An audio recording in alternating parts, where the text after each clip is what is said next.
Shalom, selamat siang Bapak Ibu Saudara yang kasih Tuhan.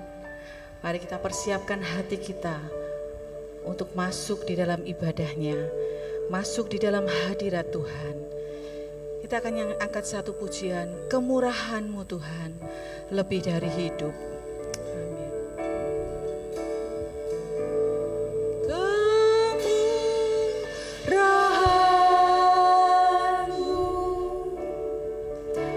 Lebih dari hidup, kemurahan-Mu lebih dari hidup, bawa lidahku memuji Engkau, kemurahan-Mu lebih dari hidup. Mari katakan bersama-sama. Kemurahan-Mu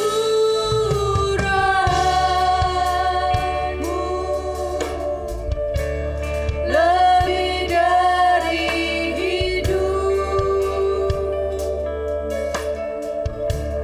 kemurahan-Mu lebih dari hidup,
Shalom, selamat pagi menjelang siang.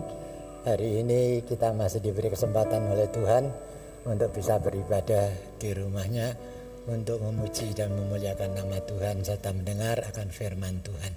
Oleh karena itu persiapkan saudara, akan hati saudara baik-baik agar supaya ibadah saudara akan diberkati oleh Tuhan pada saat ini. Mari kita akan sama-sama bangkit berdiri.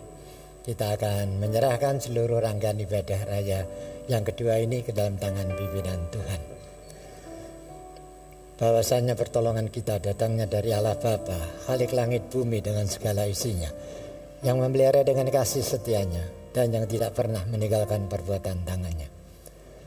Turunlah ke atas saudara-saudara semua anugerah dan sejahtera dari Allah Bapa dan Tuhan kita Yesus Kristus sementara kita beribadah kepadanya.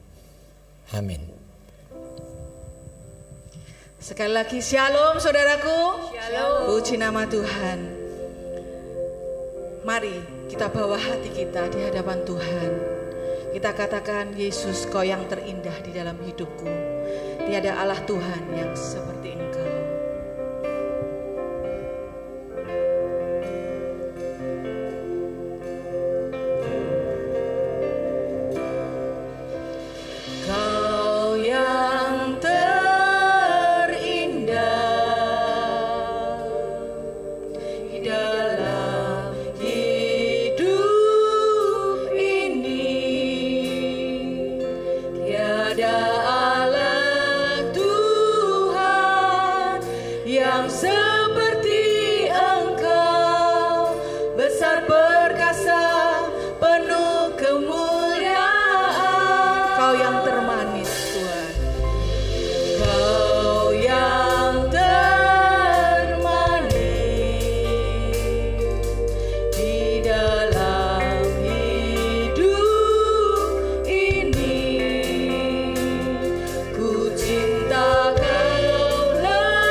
Mari sama-sama katakan,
Terima kasih Tuhan untuk kesempatan yang luar biasa yang Tuhan sudah beri buat kami.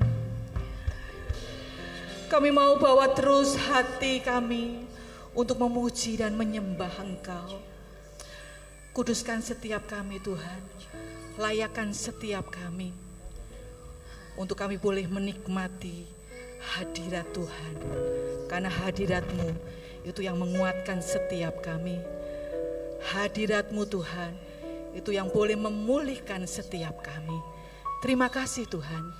Kami menyerahkan ibadah kami pada siang hari ini sepenuhnya ke dalam tangan Engkau. Dan kami mau memulainya hanya di dalam nama Tuhan Yesus Kristus. Haleluya. Mari kita semua yang percaya katakan bersama. Amin. Beri sorak-sorai buat Tuhan kita. Amin. Biarlah segala kemuliaan, segala pujian dan hormat hanya bagi Allah kita, Raja di atas segala raja. Amin.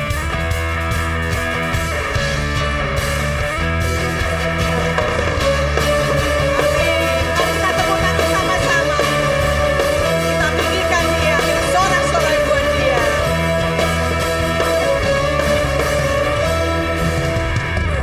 Tiba saatnya kami berkumpul bersatu dari setiap suku dan bangsa.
Mari kita semua umat pilihan Allah, dengarkan panggilannya untuk menggenapi setiap firman-Nya.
Yesus, Tuhan kita yang besar.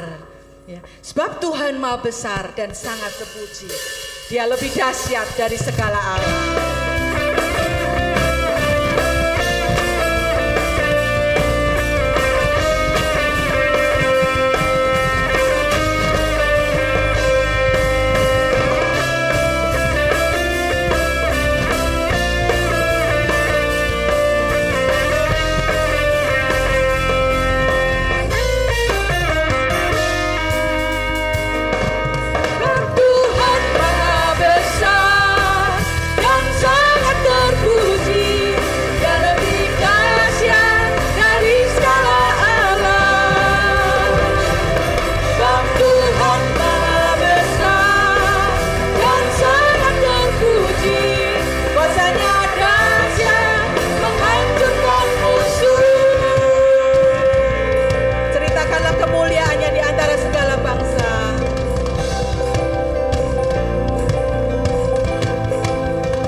Silakan duduk.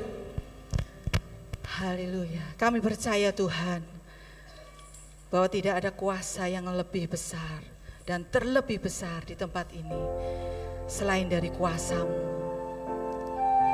Kau Allah yang sanggup memulihkan setiap hidup kami.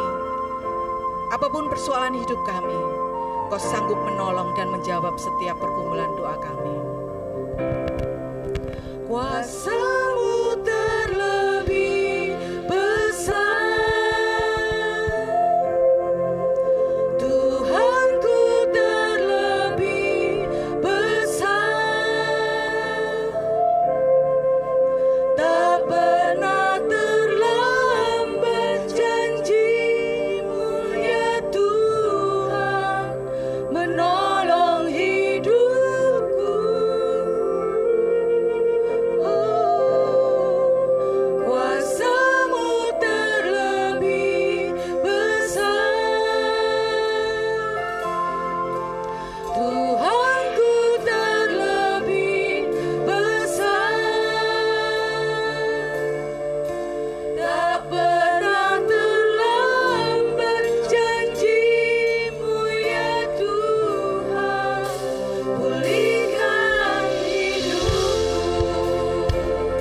Katakan sama-sama, hanya Kau Tuhan penolongku.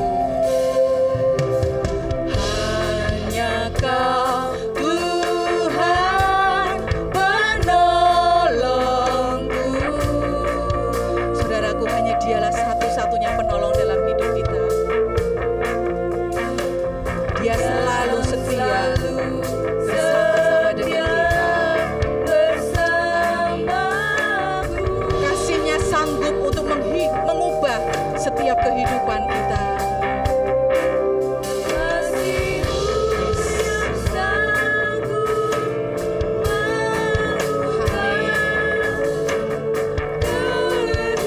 Mari katakan sama-sama, sungguh ku berserah kepadamu Tuhan. percaya hanya kepadamu Tuhan.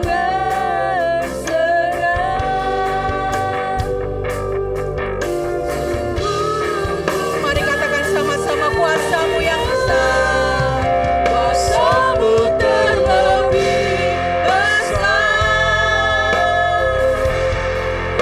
Tuhanku terlebih besar,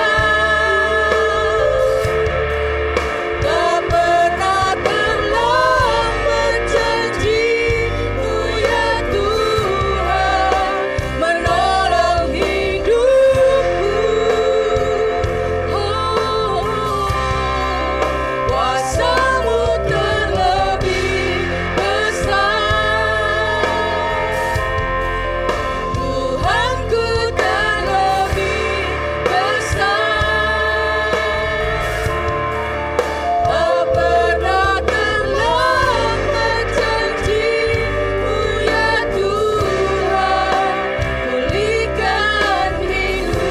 Katakan, ku percaya Kau bekerja Tuhan. Ku percaya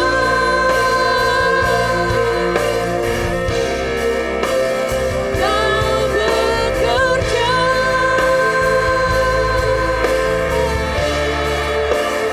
mendatangkan kebaikan di hidupku. Ku percaya Tuhan, ku percaya. Amin, Kau bekerja Tuhan. Kau bekerja,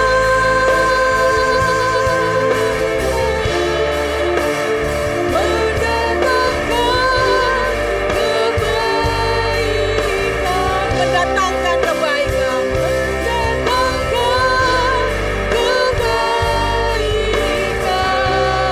katakan, kuasa-Mu terlebih besar, Tuhanku terlebih besar, tak pernah terlambat janji-Mu ya Tuhan, menolong hidupku. Kuasa-Mu terlebih besar, Tuhanku terlebih besar, tak pernah terlambat janji-Mu ya Tuhan. Mari sedang semangat kasih Tuhan, kita bersama-sama bareng berdiri. Mari katakan sama-sama, kuasa-Mu terlebih besar Tuhan, kuasa-Mu terlebih besar. Amin. Tuhanku terlebih besar, tak pernah terlambat janji-Mu ya Tuhan, menolong hidupku. Kuasa-Mu terlebih besar, Tuhanku terlebih besar, tak pernah terlambat janji-Mu ya Tuhan, pulihkan hidupku. Tak pernah terlambat janji-Mu ya Tuhan, pulihkan hidupku. Tak pernah terlambat, tak pernah terlambat janji-Mu ya Tuhan, pulihkan hidupku.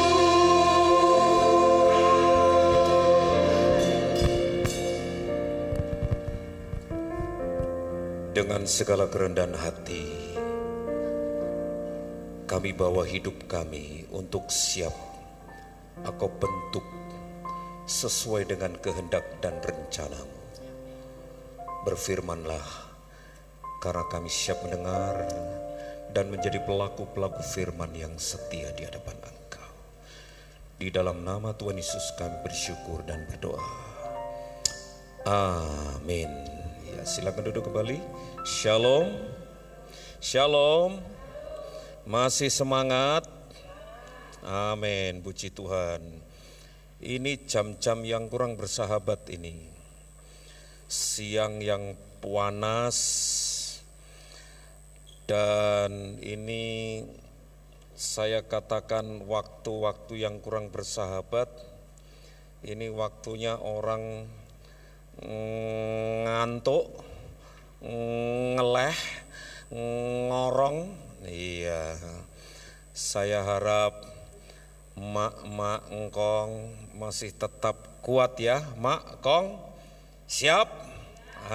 Puji Tuhan, saya diancam sama mak Swan itu. Ya, karena jam-jam segini ini karena cuaca sedemikian panas, menguras tenaga. Kita berada di ruangan yang ber-AC nyaman. Hati-hati, godaan iblis ini semakin gencar nih di tengah-tengah kita. Sementara kita menikmati suasana nyaman di ruangan yang nyaman, nah ngantuk lagi. Iya, tubuh mulai lelah, iblis mulai intervensi. Hati-hati, di belakang kita ini iblis itu siap ndak ngerjain kita, malah ngipasi kita nih, ngipasi. Mulai liar sambil menikmati suasana, ngrungokno didongengi pendeta. Wah, saya hadirat Tuhan terus liar. Nah, kalau sudah mulai terbuai, julekno karo iblisnya mak. Wah, ketoke mengaminkan. Amin. Puji Tuhan. Padahal itu dikerjani, dijulekno karo iblis. Saya merasakan secara fisik sama.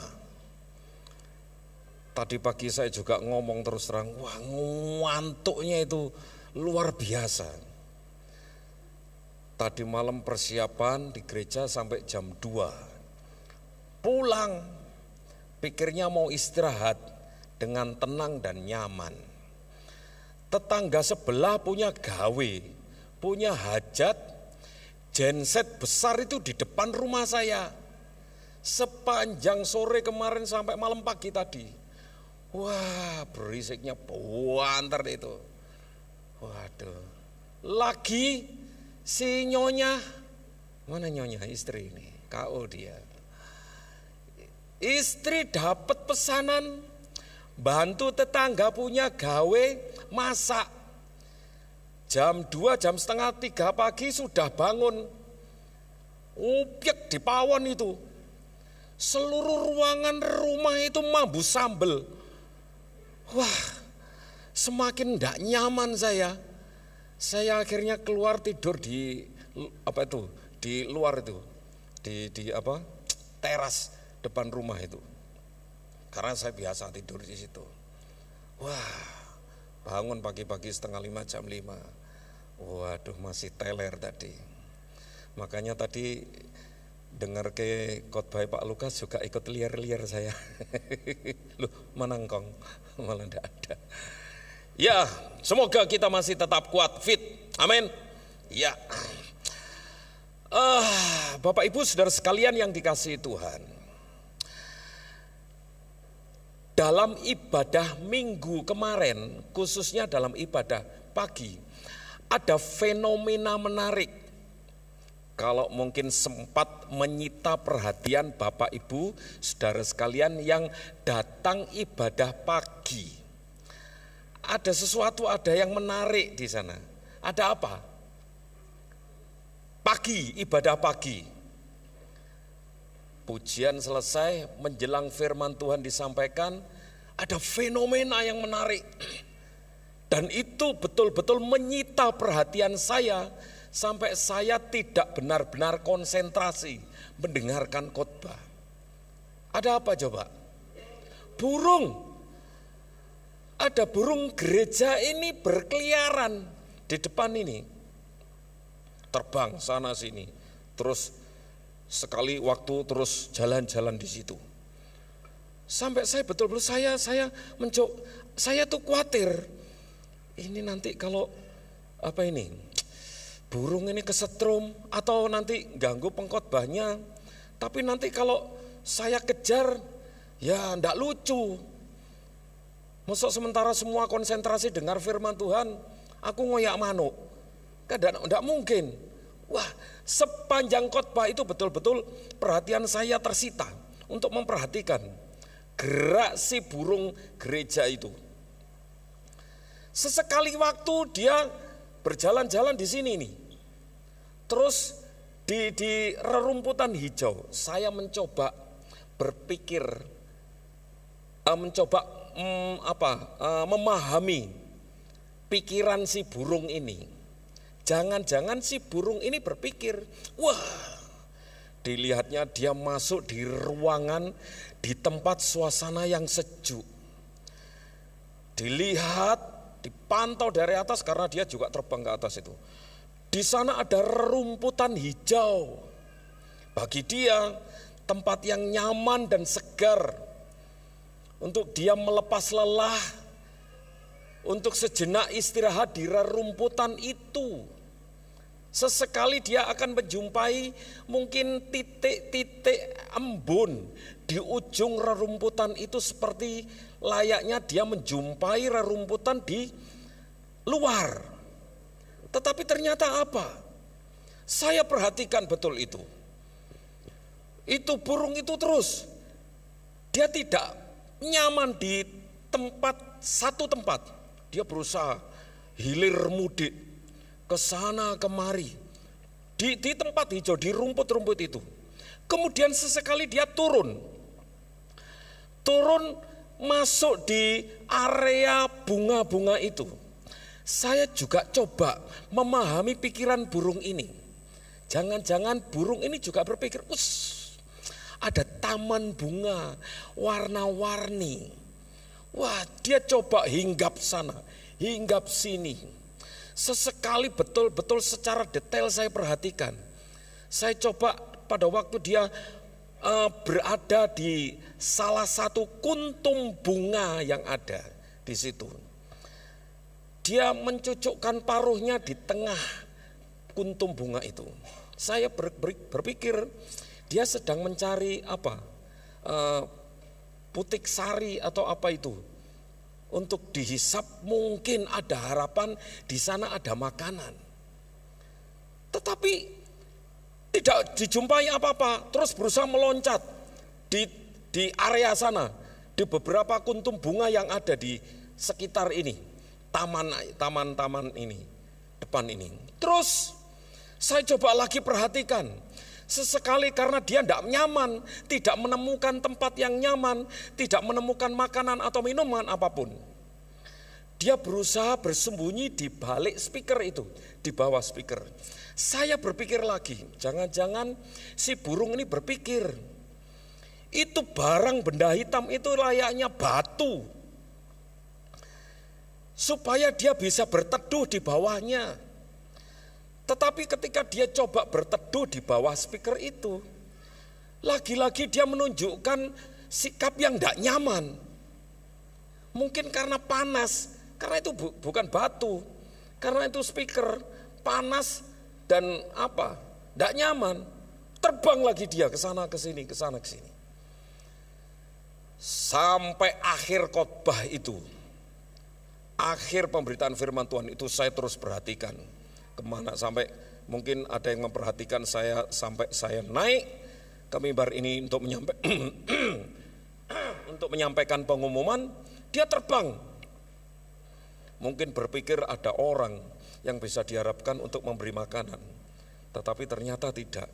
Karena saya di rumah itu punya kebiasaan setiap pagi di pelataran rumah depan saya itu saya kepiuri beras.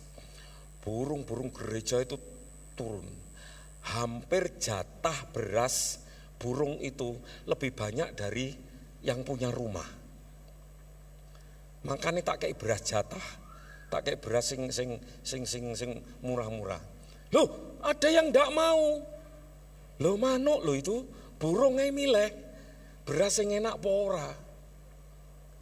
Nah, sampai segitunya saya perhatikan. Nah, akhirnya saya dapat ide ilustrasi. Tak kayak ini ilustrasi khotbahku sok minggu. Nah, ini saya ceritakan. Bapak Ibu, kenapa burung tadi pada waktu melihat ada rerumputan yang hijau, sementara dia berusaha untuk beristirahat menikmati area hijau itu, dia bisa menemukan kesejukan, tapi dia tidak nyaman. Dia masih berusaha cari tempat-tempat yang dia rasa nyaman. Sementara dia berusaha mencari makanan, menikmati suasana yang penuh warna-warni dengan kuntum bunga yang ada. Toh dia tetap juga tidak merasa nyaman. Pertanyaannya kenapa? Kenapa Bapak Ibu? Kenapa? Bisa jawab? Oh, orang gedit ya. Setanggung jajan. Yang bisa jawab kasih hadiah sama Bu Yani. Kenapa? Kenapa burung tadi tidak nyaman? Padahal suasananya enak, dingin, ya toh? Nyaman. Dan dia mungkin merasa, wah ada rerumputan hijau, ada taman bunga yang indah dan sebagainya, bisa dinikmati. Mari kita coba mengambil alih pikiran burung ini. Kira-kira kenapa burung ini seolah-olah merasa tidak nyaman berada di tempat yang seharusnya dia bisa nikmati, itu layaknya dia menikmati area rerumputan, taman hijau dipenuhi dengan warna-warni bunga-bunga. Kenapa tidak nyaman? Kenapa? Karena palsu. Karena semuanya ini palsu. Rumputnya palsu. Bunga-bunganya palsu. Nah, ini jadi gambaran yang sangat sederhana dan unik untuk kita renungkan bersama-sama. Bapak Ibu Saudara sekalian yang dikasihi oleh Tuhan, dunia sedang mencari kenyamanan, dunia sedang mencari kesegaran, dunia sedang mencari tempat untuk dia dapat menikmati suasana yang membuat hatinya benar-benar mengalami kedamaian di tengah carut marutnya masalah yang terjadi dan dialami setiap orang. Tidak heran ada banyak orang yang salah tempat ketika dia berusaha mencari tempat yang menurut dia nyaman di sana, mendapatkan jawaban atas pergumulannya, tetapi dia tidak menemukannya. Karena apa? Karena ternyata tempat itu palsu. Tempat itu dipenuhi dengan kepalsuan. Tidak ada yang otentik, tidak ada yang asli. Semua kamuflase. Semua itu sintetis. Bukankah sekarang barang-barang makanan sudah dalam bentuk sintetis semua. Semua rasa esen, minuman, makanan bisa dibuat sedemikian rupa menyerupai rasa-rasa yang asli. Tetapi nyatanya itu bukan yang asli.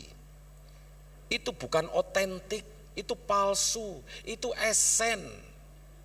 Minuman rasa duren, minuman rasa timun, apalagi makanan roti rasa ini rasa itu, ternyata itu bukan rasa asli dari barang yang semestinya. Nah, sekali lagi tidak heran kita jumpai ada banyak orang mulai frustasi, stres, depresi, karena tidak menemukan itu tadi tempat untuk mereka memperoleh jawaban atas persoalan hidupnya. Ujung-ujungnya apa? Bunuh diri. Ujung-ujungnya apa? Mengakhiri hidup dengan berbagai macam cara, menghalalkan berbagai macam cara. Kemudian mencari tempat-tempat yang salah, yang menurut dia itu akan memberikan hiburan walau sejenak, walau tidak menjawab kebutuhan yang paling esensi dalam hidupnya. Narkoba, klub, minuman, dan sebagainya. Itu yang terjadi. Dan ini menjadi perenungan yang dalam bagi kita. Apakah kehidupan kekristenan kita juga sama, diwarnai dengan kepalsuan, sehingga tidak lagi kita mampu menunjukkan kehidupan Kristen yang otentik, kehidupan Kristen yang asli, kehidupan Kristen apa adanya. Kita sudah terlatih dengan sikap-sikap berusaha menutupi diri, memakai topeng bersandiwara, tidak berani menunjukkan jati diri apa adanya. Kita coba cek. Dulu saya pada waktu yang-yangan gonceng ke pacar saya, sepanjang perjalanan perut saya ini sewakit. Saya tahan sepanjang jalan itu ndak kentut, supaya tidak diketahui oleh pacar saya, aku ki ngentutan. Sampai harus mengorbankan perut itu mules, sedemikian rupa. Dan jangan-jangan di antara kita juga ada pengalaman yang sama. Pada waktu kita mulai saling mengenal satu di antara yang lain, kita coba untuk menutupi diri kita, dan kita tidak mau otentik apa adanya. Kita tunjukkan sesuatu supaya orang lain suka, dan berusaha sesempurna mungkin kita tunjukkan keberadaan kita. Tetapi setelah berlangsung lama, dengan berjalannya waktu, akhirnya terkuak semuanya siapa aslinya kita. Bahkan sekarang di rumah kami, istri saya itu yang raja kentut. Iya, sekarang tembak-tembakan. Wis apa adanya, wis kesuwen, ora usah sungkan-sungkanan, rasa tutupi, tanpa permisi, tanpa konfirmasi dulu, ya wis di mana saja. Nah, itu yang jadi korban anak-anak saya itu. Ya saya ajak, ayo ikut perang. Itu yang terjadi. Saya ingin mengangkat tema renungan masih dalam rangka penginjilan. Ya, judul awalnya apa? Saya ingin mengajak saudara-saudara menjadi orang Kristen yang otentik dalam rangka menggumuli penginjilan dan misi Allah bagi dunia ini. Beberapa waktu yang lalu saya menyampaikan, mungkin di antara kita terlalu alergi dengan istilah penginjilan, dengan berbagai macam pikiran konsep bahwa penginjilan itu rumit, itu harus begini begitu dan sebagainya. Saya coba menyampaikan sesuatu lebih sederhana. untuk menyampaikan kabar sukacita keselamatan dari Tuhan yang adalah kekuatan Injil itu tidak harus melakukan hal-hal yang ekstrim. Tetapi saya mengawali hal-hal berangkat dari hal-hal yang paling sederhana. Mari kita nyatakan Injil Tuhan melalui kehidupan kita sebagai surat Kristus yang terbuka. Nah, ini yang kita mau, ini yang dunia mau. Dunia akan semakin menjadi risih, canggung ketika kita sudah menjadi orang Kristen, tetapi tidak menunjukkan kehidupan kekristenan yang otentik. Artinya bahwa tidak ada perubahan dalam kehidupan kita. Justru yang kita tunjukkan perubahan-perubahan hanya bersifat fisik, perubahan-perubahan bersifat material, supaya kita mendapat predikat orang Kristen yang saleh, orang Kristen yang baik, orang Kristen yang orang Kristen yang kelihatan baik, orang Kristen yang apapun. Tetapi sebetulnya itu hanya semacam kedok dan kita tidak mampu menunjukkan kehidupan kita yang otentik, yang paling hakiki, yaitu perubahan karakter, sikap dan sebagainya. Nah, oleh sebab itu ada contoh kehidupan yang tidak otentik, dan itu ditunjukkan oleh para ahli Taurat. Mari kita perhatikan di dalam Matius 23. Fokus kita ada di beberapa ayat, tetapi tidak mengurangi kerinduan kita untuk memperdalam kebenaran firman Tuhan ini secara menyeluruh. Silahkan Bapak Ibu Saudara sekalian merenungkan, membaca firman Tuhan ini seluruh pasal ini, pasal 23 dari Injil Matius. Saya ingin mengajak Bapak Ibu Saudara sekalian baca ayat 27 saja. Ayat 27 dulu. Matius 23 ayat 27. Dikatakan di sana, celakalah kamu, hai ahli-ahli Taurat dan orang-orang Farisi. Hai kamu orang-orang munafik, sebab kamu seperti kuburan yang dilabur putih, yang sebelah luarnya memang indah tampaknya, tetapi yang sebelah dalamnya penuh tulang belulang dan segala kotoran. Dalam bahasa LAI terjemahan lama, tetapi yang sebelah dalamnya penuh dengan tulang belulang dan berbagai jenis kotoran. Kendala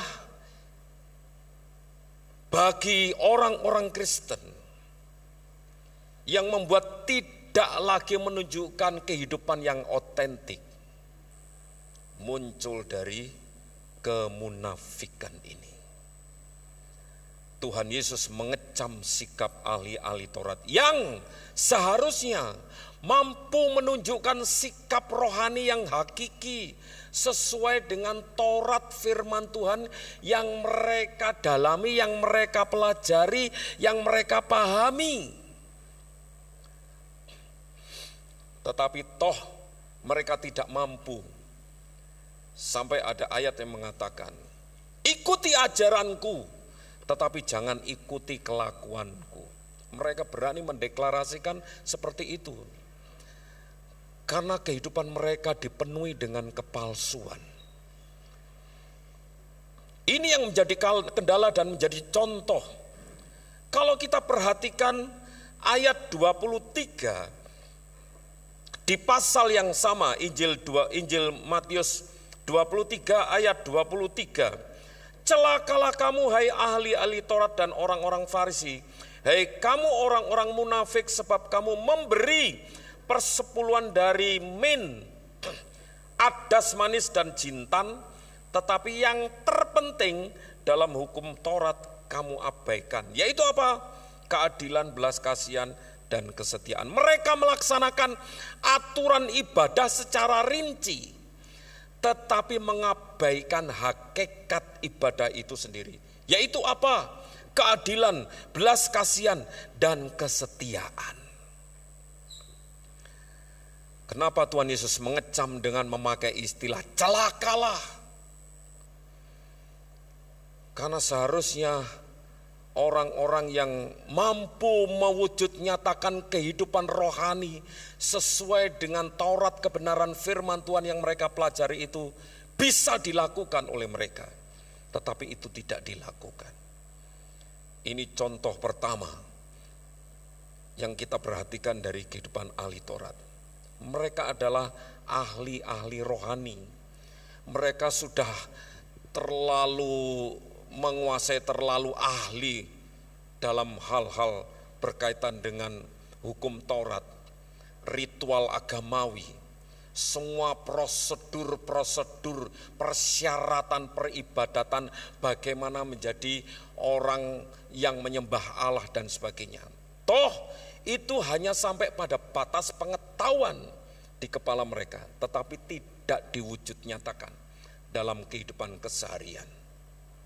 Yang kedua, kalau kita perhatikan ayat 25 di pasal yang sama dikatakan di sana, celakalah kamu hai ahli-ahli Taurat dan orang-orang Farisi, hai kamu orang-orang munafik, sebab cawan dan pinggan kamu bersihkan sebelah luarnya, tetapi sebelah dalamnya penuh rampasan dan kerakusan. Mereka kudus secara lahiriah, tetapi hati mereka dipenuhi dengan keserakahan dan kerakusan. Dan yang ketiga, contoh kehidupan yang tidak lagi otentik, tidak lagi asli, dan dipenuhi dengan kepalsuan, yang dibungkus dengan kemunafikan, ayat 27 tadi. Seperti yang sudah kita baca di awal. Mereka kudus di hadapan manusia, tetapi hati mereka ternyata busuk, dipenuhi dengan berbagai macam manifestasi maut. Dan ini yang dikatakan oleh Tuhan Yesus, ciaklat orang seperti ini, cilaka orang seperti ini. Bapak Ibu Saudara sekalian yang dikasihi Tuhan, menjadi perenungan bagi kita. Tuhan tidak menuntut hanya perubahan fisik saja, tetapi transformasi kehidupan spiritualitas kita, iman kita, pembaharuan akal budi karakter iman kita, sehingga itu seharusnya mewujud, mengewejawantah, menjelma dalam kehidupan keseharian kita apa adanya, tanpa harus ditutup-tutupi. Tetapi tetap orang mampu merasakan dan melihat kehadiran Kristus, kemuliaan Kristus, terang Kristus itu tetap ada dalam kehidupan kita. Melalui ucapan kita, tutur kata kita, tatapan mata kita, sikap tingkah laku kita. Karena sekali lagi dunia sedang mengharapkan itu. Apa jadinya ketika dunia menclok dalam kehidupan kita, berharap mereka mengharap mendapatkan jawaban atas pergumulannya. Tetapi yang ia temui dalam kehidupan kita ini kepalsuan. Tidak apa adanya. Apa artinya hidup otentik itu? Apa artinya hidup asli, hidup sesuai apa adanya? Bukan artinya nerimo opo anane koyok ndak. Konsep kebenaran firman Tuhan memiliki prinsip yang berbeda. Mari kita perhatikan. Mari kita lihat di dalam kitab Galatia, pasalnya yang kedua ayat 20. Ini yang akan membantu kita untuk berusaha memahami bagaimana kita menjadi hidup orang Kristen yang betul-betul otentik asli tanpa harus diwarnai dengan kepalsuan. Ini prinsip kebenaran firman Tuhan, Galatia 2:20. Namun aku hidup, tetapi bukan lagi aku sendiri yang hidup, melainkan Kristus yang hidup di dalam aku. Dan hidupku yang kuhidupi sekarang di dalam daging adalah hidup oleh iman dalam Anak Allah yang telah mengasihi aku dan menyerahkan dirinya untuk aku. Dari satu ayat ini kita mendapatkan 3 prinsip kebenaran firman Tuhan yang menjadikan saudara dan saya mampu menjadi orang Kristen yang otentik tanpa harus dibalut dengan kepalsuan, dibalut dengan kemunafikan. Dengan penuh kesadaran firman Tuhan menuntun kita. Supaya apa? Supaya menyadari hidup ini bukan hidup kita lagi. Apa artinya? Apakah ini malah justru sebaliknya seolah-olah memiliki makna arti kita harus bersandiwara, kita tidak perlu menunjukkan hidup kita ini apa adanya? Bukan. Prinsip kebenaran firman Tuhan ingin mengatakan kehidupan yang sudah mengalami penebusan Kristus adalah kehidupan yang sudah dibaharui. Kehidupan ada di dalam anugerah Tuhan. Sehingga kehidupan yang tadinya dikuasai oleh tabiat dosa itu sudah dibersihkan, itu sudah ditahirkan oleh penebusan Kristus. Sehingga dengan demikian kehidupan kita yang cenderung mengikuti tabiat dosa itu diubah oleh Kristus menjadi hidup yang penuh dengan kemerdekaan untuk mengalami anugerah Tuhan. Sehingga ayat ini mengatakan, aku hidup, Paulus dengan berani mengatakan, aku hidup, tetapi bukan lagi aku sendiri yang hidup. Aku yang dikuasai dengan ego, aku yang dikuasai dengan kesombongan, aku yang dikuasai dengan berbagai macam tabiat dosa yang membuat orang lain muak. Itu bukan aku sekarang. Inilah langkah pertama untuk kita lakukan menjadi orang-orang Kristen yang otentik, orang Kristen yang asli, orang Kristen yang tidak lagi sintetis, orang Kristen bukan orang Kristen imitasi, tetapi asli. Karena hidup yang sudah dibarui oleh anugerah penebusan Kristus itu seharusnya juga menunjukkan perubahan yang signifikan dalam kehidupan nyata. Sekali lagi akhirnya Paulus berani menyatakan, aku hidup tetapi bukan lagi aku sendiri yang hidup. Langkah pertama, ada keberanian sikap untuk menyalibkan diri. Ada keberanian sikap untuk mematikan diri sendiri atas segala tabiat dosa tadi. Dan memberanikan diri melangkah untuk selanjutnya. Berani hidup otentik di hadapan Tuhan dan di hadapan sesama. Sekarang aku yang hidup, bukan aku yang aku hidupi. Tetapi langkah yang kedua, melainkan Kristus yang hidup di dalam aku. Langkah pertama membawa kita, membuka peluang bagi kita untuk berani menyalibkan diri, mematikan diri kita sendiri. Tolong dipahami, ini bukan secara lesterlek, kemudian kita mau rame-rame bunuh diri, enggak. Mematikan kehidupan tabiat dosa di bawah anugerah penebusan Kristus, seluruh tabiat dosa yang membuat kita menjadi hamba dosa itu harus disalibkan, dimatikan. Oleh sebab itu, kita mengenal sakramen baptisan air. Melalui itu kita ingin menyatakan dengan iman, aku mematikan hidupku yang lama. Dan di dalam Kristus aku mau bangkit, reborn, hidup kembali, new life. Hidup memulai hidup baru di dalam anugerah Kristus. Sehingga dengan demikian kita pun bisa mendeklarasikan diri menjadi orang-orang Kristen yang otentik. Aku bukan lagi, aku yang hidup, tetapi bukan lagi aku sendiri yang hidup. Aku sudah mematikan hidupku yang dipenuhi dengan tabiat dosa.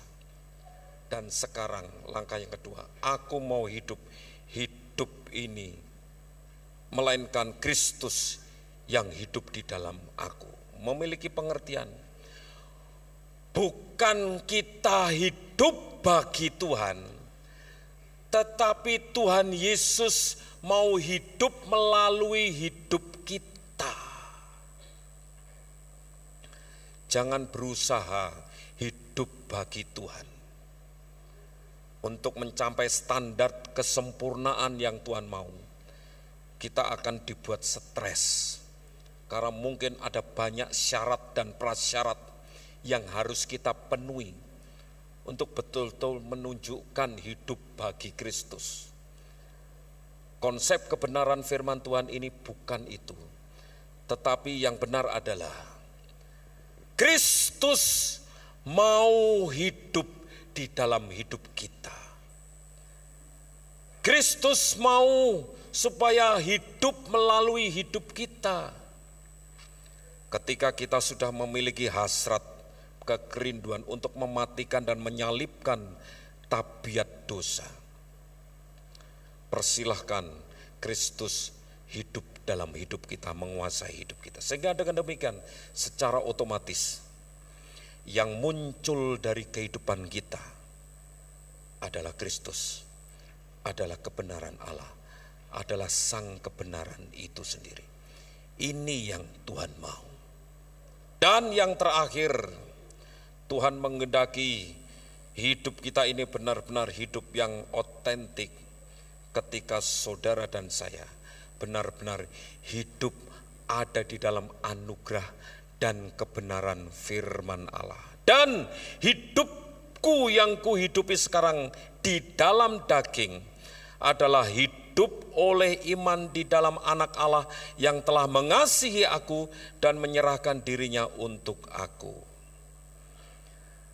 Paulus memakai prinsip, walaupun kita hidup di dunia, tetapi kita tidak memakai cara dunia. Ini yang Tuhan mau. Hasrat semacam ini tidak serta muncul seperti itu saja, tetapi harus diawali dengan langkah untuk benar-benar mengenal Allah dengan benar. Memiliki persekutuan yang intim, akrab bergaul dengan Allah.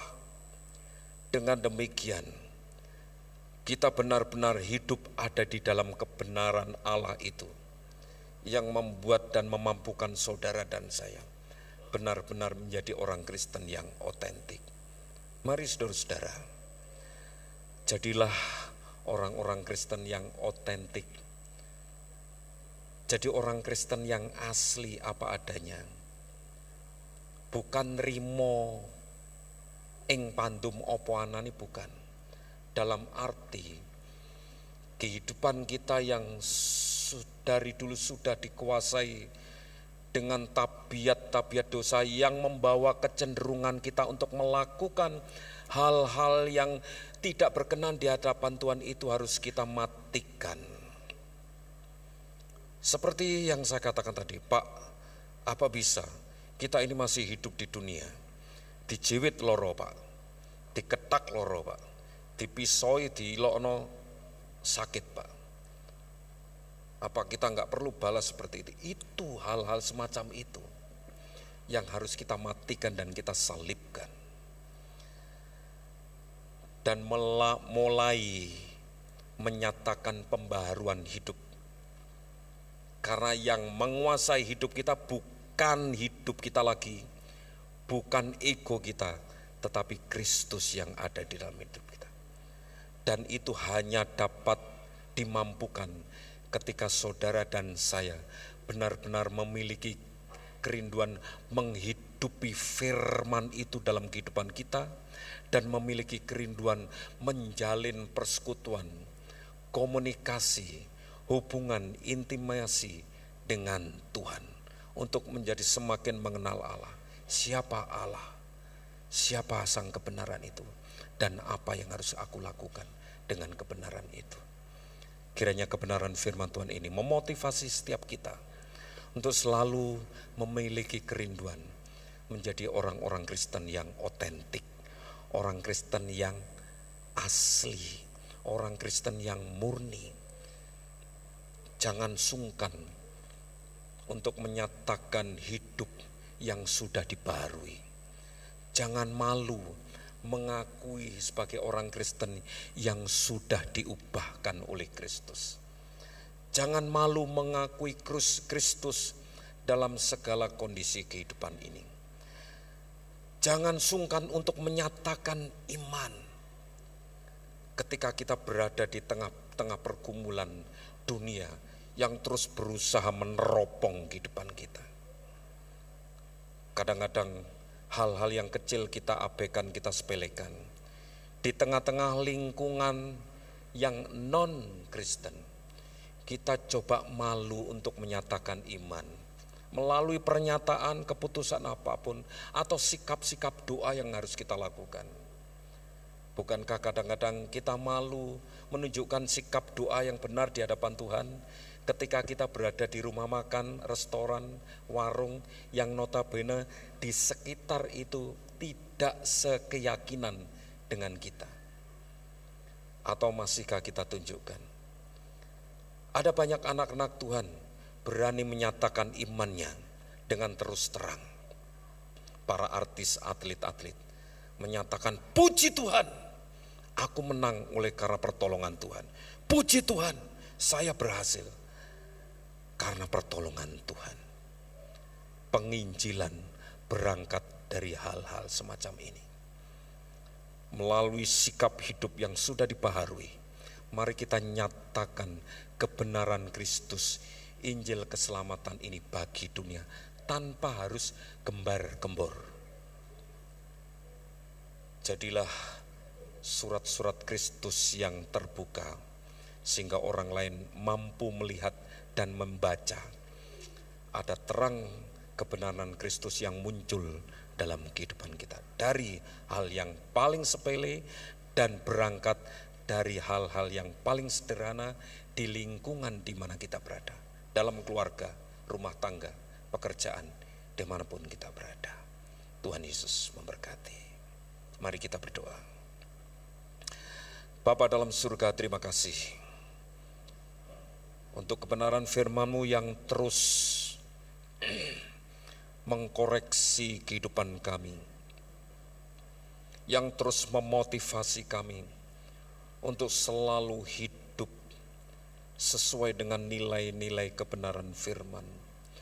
Dunia sedang menanti figur-figur pribadi yang mampu menjadi tempat untuk mereka menemukan jawaban atas pergumulan beratnya hidup, carut marutnya masalah kehidupan ini. Mampukan kami ya Roh Kudus menghadirkan kebenaran Kristus dalam kehidupan kami, sehingga itu juga bisa dirasakan oleh orang-orang yang ada di sekitar kami. Notabene orang-orang yang mencari dan berharap ada sesuatu yang dapat mereka nikmati dalam kehidupan kami. Dan mampukan kami ya Roh Kudus untuk menebar kedamaian, kebenaran, kesejukan, bukan dengan kemampuan manusiawi kami, tetapi oleh karena kebenaran Kristus itu yang terus memancar dan menuntun kami untuk menyatakan semuanya itu. Meteraikan ya Roh Kudus kebenaran firman-Mu menjadi rema yang hidup, firman yang hidup dalam hidup kami, yang terus akan mendorong dan memotivasi kami untuk memiliki semangat dan gairah menjalani kehidupan ini. Karena kami tahu dinamika Roh Kudus ada dalam hidup kami. Kami tidak lagi terjebak dalam kondisi stuck yang membuat kami jenuh menghadapi kehidupan ini dengan berbagai macam rutinitas yang ada. Tetapi dinamika Roh Kudus akan semakin membawa kami untuk melihat karya Tuhan semakin dinyatakan dalam kehidupan kami. Ketika ada hati pribadi-pribadi yang rindu untuk mengalami pembaharuan dan perubahan di dalam Engkau. Terima kasih Tuhan. Tuhan memberkati kami. Di dalam nama Tuhan Yesus kami bersyukur dan berdoa. Haleluya. Amin. Makasih. Waktu selanjutnya saya serahkan kepada Bapak Pendeta Heri untuk menyampaikan beberapa pengumuman.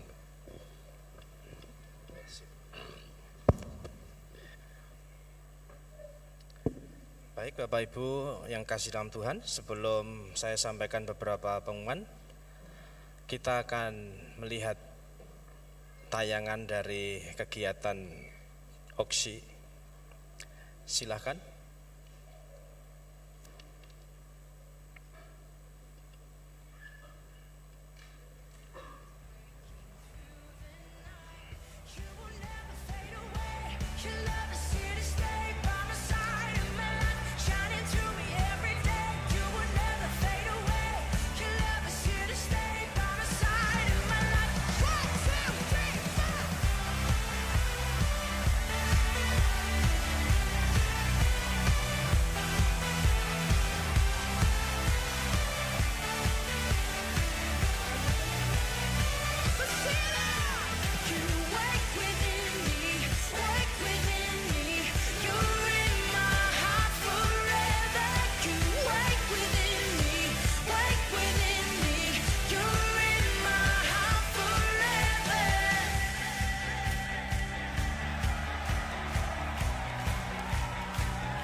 Come on!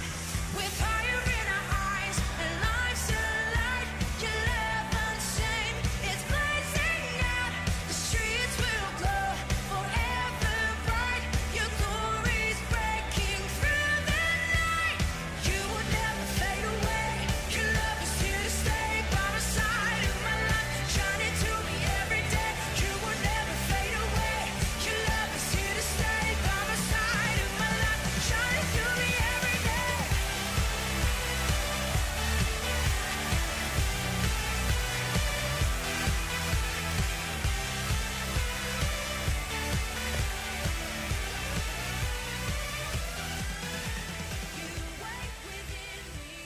Puji Tuhan.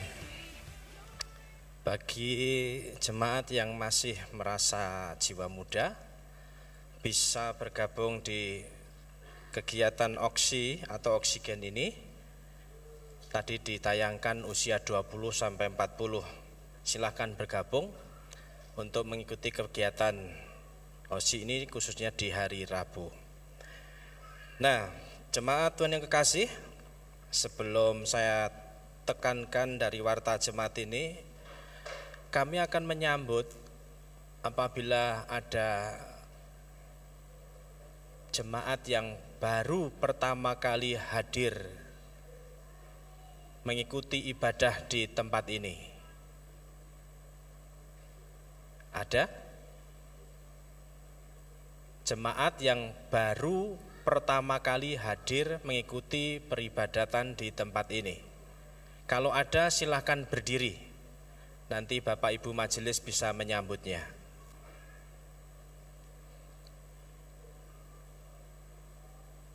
Atas? Tidak ada. Iya, semua jemaat Tuhan yang setia. Baik Bapak Ibu jemaat Tuhan yang kekasih, saya tekankan warta yang pertama tentang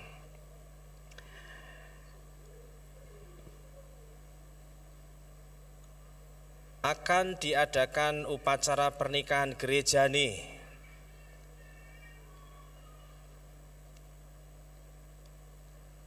antara Saudara Ryan Adrian Chandra dengan Saudari Stella Avia Purwanto, yang nanti rencananya hari Sabtu 25 November 23.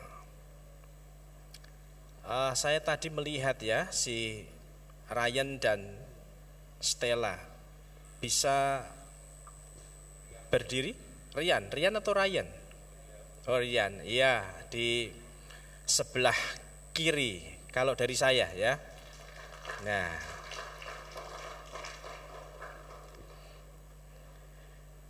terima kasih, silakan duduk kembali. Berita ini akan diumumkan mulai tanggal 15 Oktober sampai 19 November.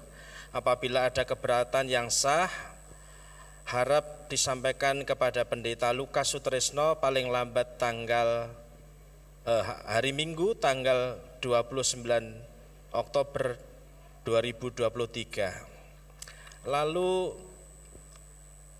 berita saudara kita yang sudah pulang ke rumah Bapa, telah pulang ke rumah Bapa di surga dalam damai sejahtera Kristus, saudara kita seiman Ibu Lim Sanyo, usia 71 tahun, alamatnya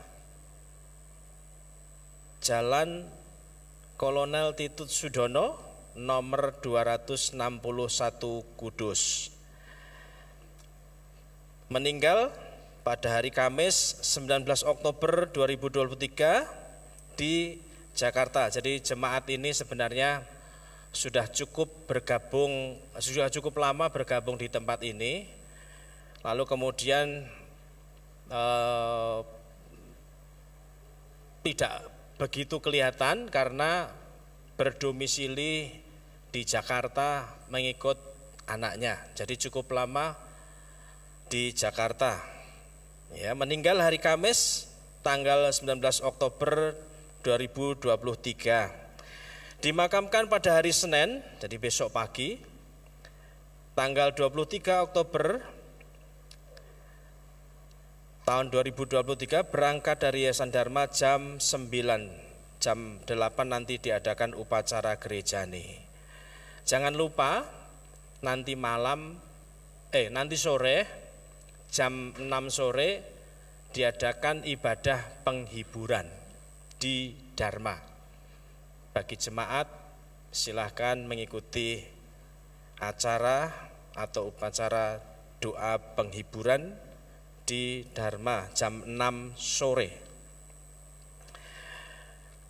Lalu kemudian untuk persekutuan doa wilayah nanti silahkan Bapak Ibu bisa membaca di warta jemaat baik cetak maupun elektronik. Kemudian untuk penyerahan anak yang akan dilaksanakan tanggal 17 Desember, silakan nanti bisa menghubungi sekretariat juga kepada Bapak Pendeta Yonatan.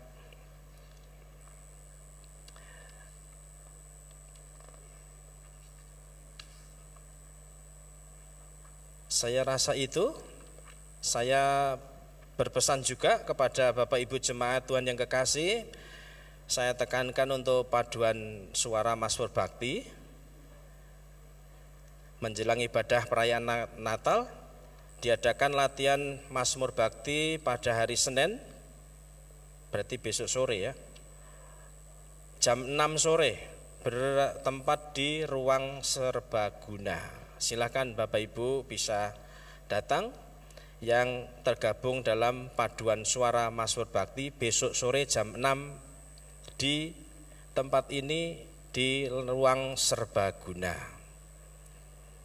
Juga yang terakhir saya titip kepada seluruh jemaat untuk kita selalu mendukung dalam doa. Ya, baik itu doa pagi hari Selasa sampai Jumat, lalu kemudian doa atau Biston pagi raya hari Sabtu jam 5 pagi. Ya, silahkan Bapak Ibu untuk mendukung acara ini. Kita selalu berdoa untuk kesemuanya. Biarlah kita mengadakan gerakan-gerakan doa untuk kita, juga untuk pelayanan kita semuanya. Tuhan berkati kita semuanya. Yang terakhir, saya akan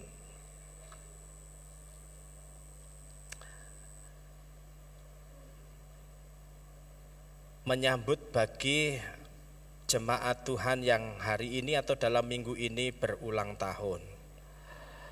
Silahkan Bapak Ibu Saudara bisa bangkit berdiri yang berulang tahun dalam waktu seminggu ini. Ada? Siapa tuh? Edo ya? Yang di atas tidak kelihatan ya? Iya. Iya. Yang di atas belereng. Ya. Ada lagi? 1, 2, 3. Ya, yang di bawah? Niko. Oh iya, berarti yang di atas itu Niko. Baik. Baik, jemaat Tuhan yang kekasih, mari kita akan berdoa.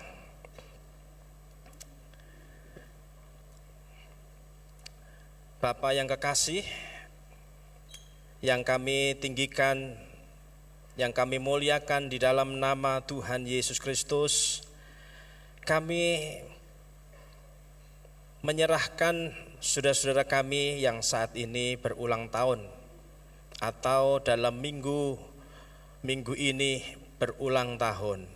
Tuhan, kiranya Engkau yang menolong memberkati mereka di tengah-tengah cita-cita, di tengah-tengah persoalan pergumulan, baik keluarga, sekolah, kerja, atau yang lainnya.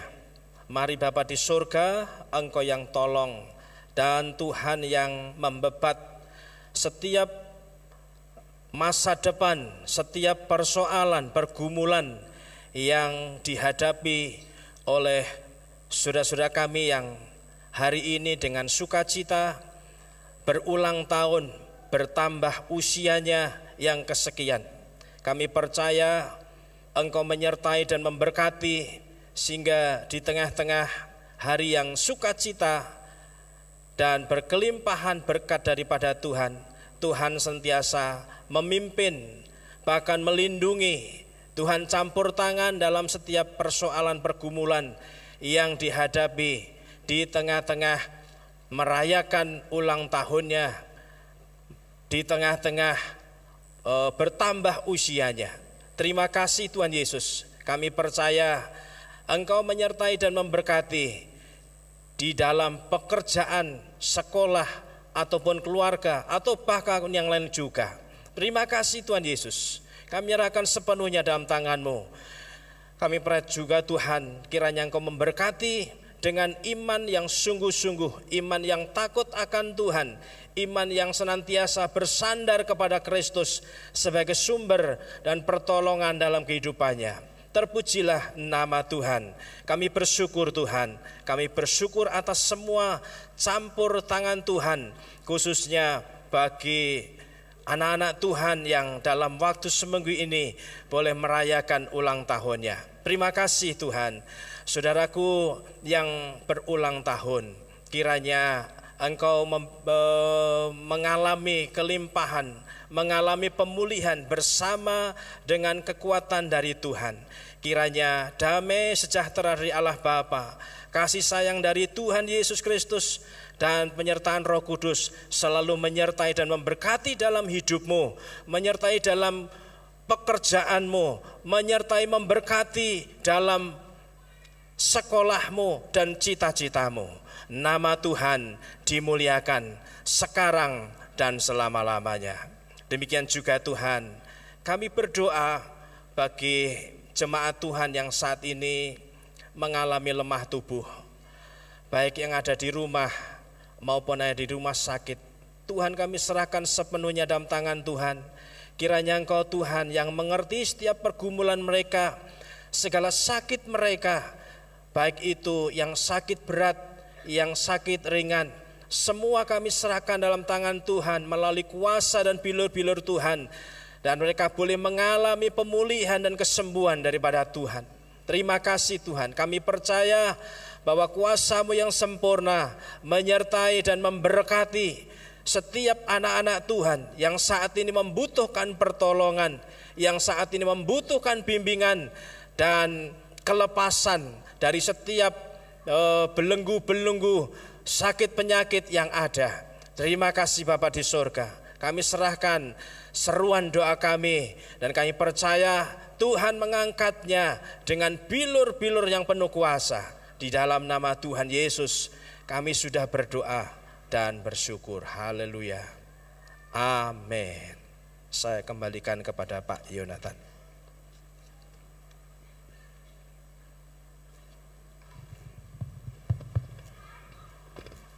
Mari kita akan bersama-sama akhiri ibadah kita siang hari ini. Silakan bangkit berdiri.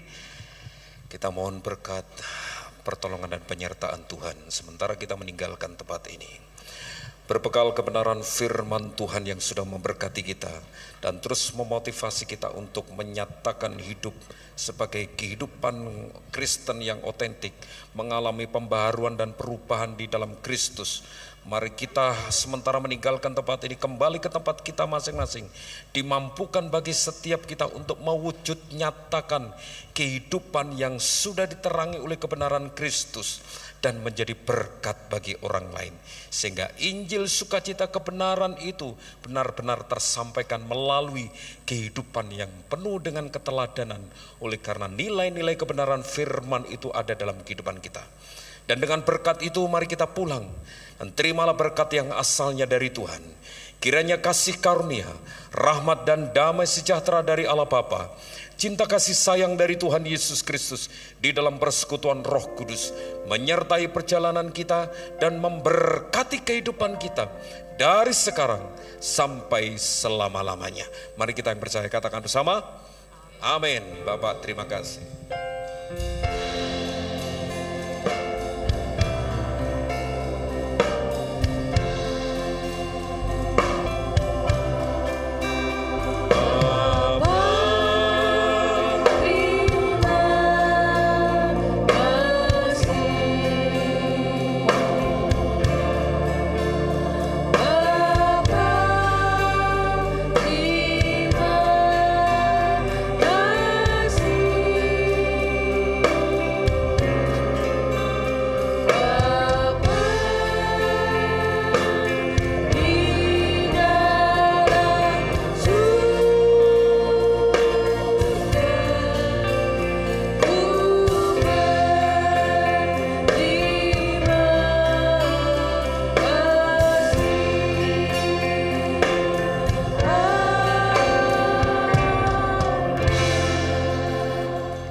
Selamat pulang, Tuhan Yesus memberkati.